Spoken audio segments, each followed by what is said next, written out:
suis-je devenue peintre? Effectivement, je pense que depuis mon pré-adolescence, j'ai toujours eu une espèce d'amour pour la peinture. C'était toujours présent dans ma chambre et je me suis toujours intéressée à cela. Quand je me suis installée en France, j'ai choisi de rentrer aux Beaux-Arts, de recommencer un cycle d'études complet et je suis rentrée aux Beaux-Arts pour faire graphisme. Puis je rencontrais pendant les premières années propédeutiques Jean Ricardon, qui est un grand peintre de la région. Et par la force de se frotter à son enseignement, après 2 ans, la question se posait à moi, est-ce que je continue à faire peinture? Mais finalement, je me suis décidée pour être peintre et je le suis toujours. Je suis, comme tu dis, quelqu'un d'abstrait. J'ai toujours eu aussi cet amour vers le langage composé des éléments dits géométriques, c'est-à-dire tout le langage qu'on trouve chez Kandinsky, c'est-à-dire des cercles, des carrés, des lignes et tout ce qui s'attache finalement à ce qu'on appelle le non figuratif, mais qui au fait pas vrai, parce qu'un cercle est autant qu'une figure qu'une pomme. Donc on ne peut pas dire que ce n'est pas la réalité. Mais les deux choses sont effectivement la réalité. Et je me suis personnellement attachée à cette réalité-là, dite géométrique. Je ressens l'adjectif géométrique un peu restrictif. Effectivement, je me suis liée très tôt à des gens comme Mondrian ou à Rothko, mais je pense aujourd'hui c'est un langage qui a évolué et donc il s'est assoupli en même temps. Donc j'ai rajouté le geste et le geste qui était présent avec sa réflexion dès le début, mais ce geste était presque nucléaire, très replié sur elle-même et avec les années, elle s'est complètement détendue, elle s'est élargie pour devenir ligne. Et aujourd'hui, c'est ma grande préoccupation, comment travailler avec la ligne, comment avec des lignes énoncer des surfaces. Jean Ricardon nous a légué surtout une rigueur et une attitude vis-à-vis du travail. Il nous a jamais, comme on pourra dire, en guillemets, endoctriné. Il a toujours, en ce qui concerne la couleur, il a toujours dit, il faut que vous sachiez exactement quel rôle joue la couleur dans une peinture. Donc on était amené à des réflexions de cette manière-là, mais jamais dans la suite d'un héritage trop concret. Mes influences sont historiquement, bien sûr, comme je l'ai déjà dit, Mondrian, Rothko, et dans un champ large, tous les abstraits, mais aussi des gens comme Max Bill par exemple, et Hans Albers. Mais j'ai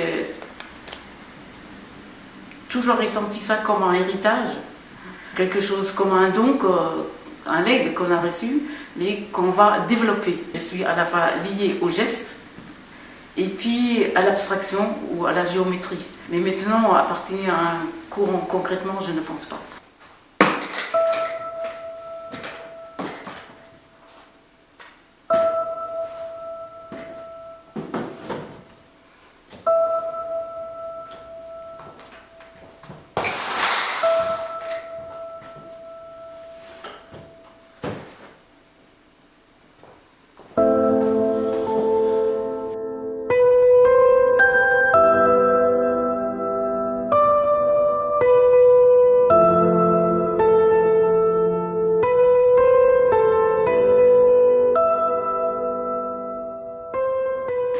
Actuellement, et depuis plusieurs années déjà, le départ de mes peintures sont toujours 2 torses.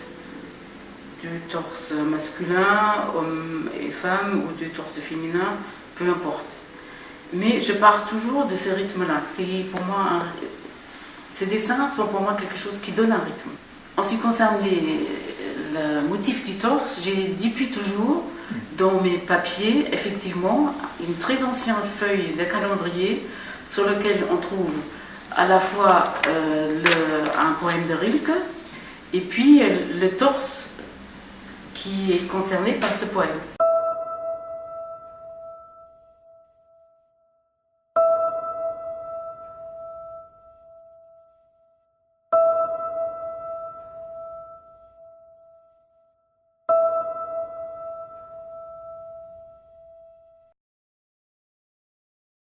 Je commence mes peintures effectivement toujours avec un grand dessin sur toile qui représente 2 torses.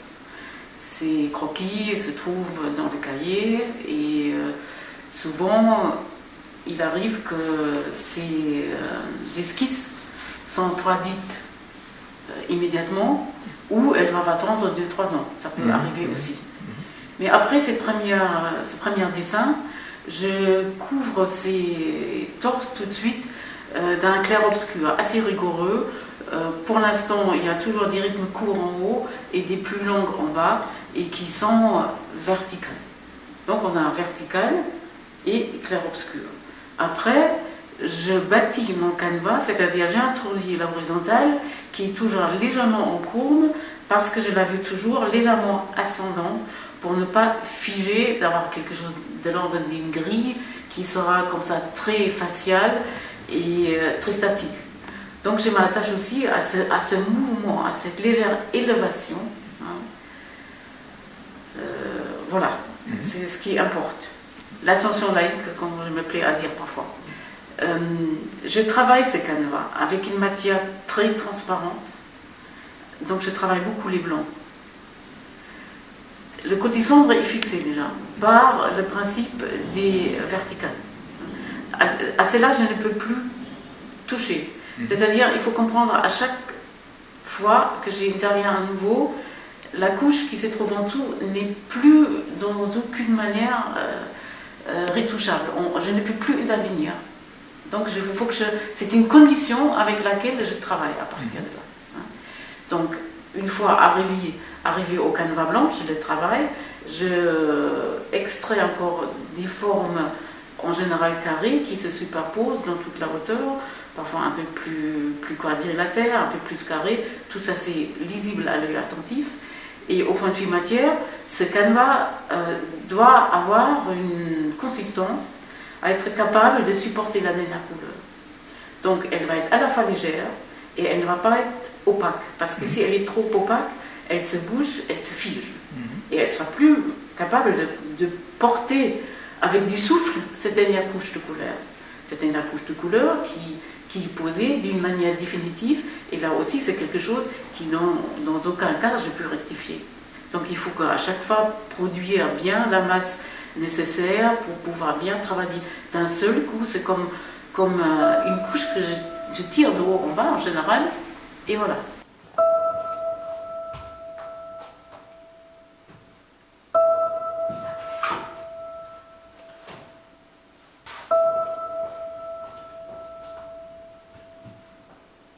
J'ai des toiles de diverses natures dans l'atelier et à un moment je juxtaposais ces 2 éléments et j'en jugeais, je pouvais travailler dans cette direction-là, c'est-à-dire d'avoir d'un côté quelque chose d'une dynamique qui se réponde et puis un autre élément qui est plus en dedans, qui laisse trouver une oscillation finale qui calmera un petit peu de par sa nature l'ensemble.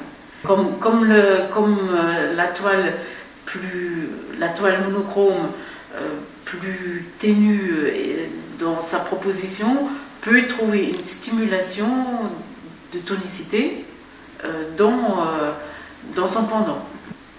Le triptyque qui est présenté à Flagey présente dans sa première partie uniquement des verticales pour aussi trouver à l'opposé des fréquences plus courtes.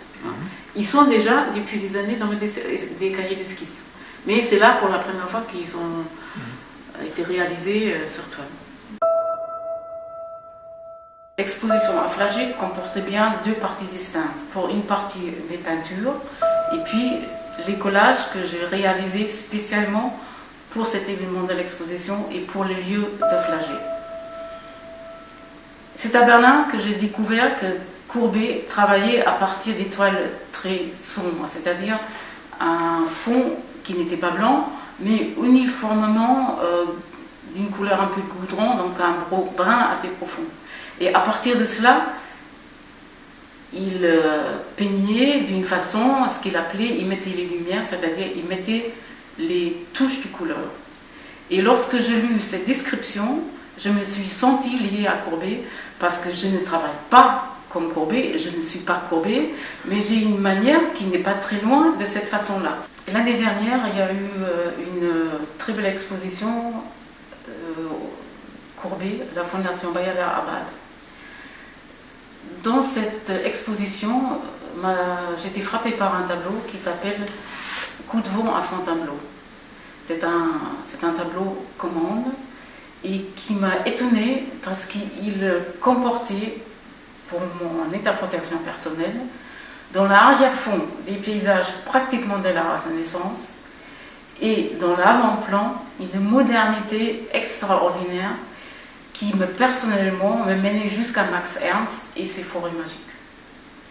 C'est comme ça que j'ai pu lier surréalisme et Courbet. C'était le moment de définir comment j'allais travailler. Et donc, cette relation à ce tableau m'a aidée. C'est-à-dire, je suis venue à des techniques surréalistes, le frottage, la décolcomanie, le découpage, le déterminage de certains éléments photographiques, plusieurs éléments. Il y a d'abord une pierre mémoire qui ressemble à un sarcophage ou à une stèle romaine, sur lesquelles j'ai toujours inscrit le mot chaîne et flagelle, parce que ces choses-là ont leur importance dans ce lieu-là. Par ailleurs, j'étais à la recherche de symboliser la relation que Courbet a eue avec l'Allemagne. D'où certains collages, certaines images de Dürer, qui est le grand peintre allemand. Courbet a eu beaucoup de succès, un succès façon paysage romantique allemand en Allemagne très tôt. Il y a d'autres éléments qui viennent de Dürer, comme les cerfs, le cerf étant normalement symbole de la fidélité chrétienne, mais là, les têtes de cerf et les cerfs ne portent plus la croix chrétienne entre les cornes, elles sont en quelque sorte laïcisées, elles sont autant que telles. Et la deuxième partie, ce sont des textes et des poèmes. Pourquoi ces textes et poèmes sont là-dedans? Je pense que la parole, elle fonctionne avec notre mémoire et elle est une sorte d'activateur de notre mémoire. Les poèmes qui commencent une autre fois, une autre vie, quand je l'entends, je pense à Courbet autant qu'homme politique, autant qu'homme rebelle, autant qu'adversaire du régime, qui a peut-être eu à la fin de sa vie, qui était quand même un peu compliquée, se poser des questions dans le sens, est-ce que j'ai bien fait de vivre comme j'ai vécu? Une autre fois, une autre vie, je choisirai la règle de l'olivier, une vraie règle de Troie pour vivre droit.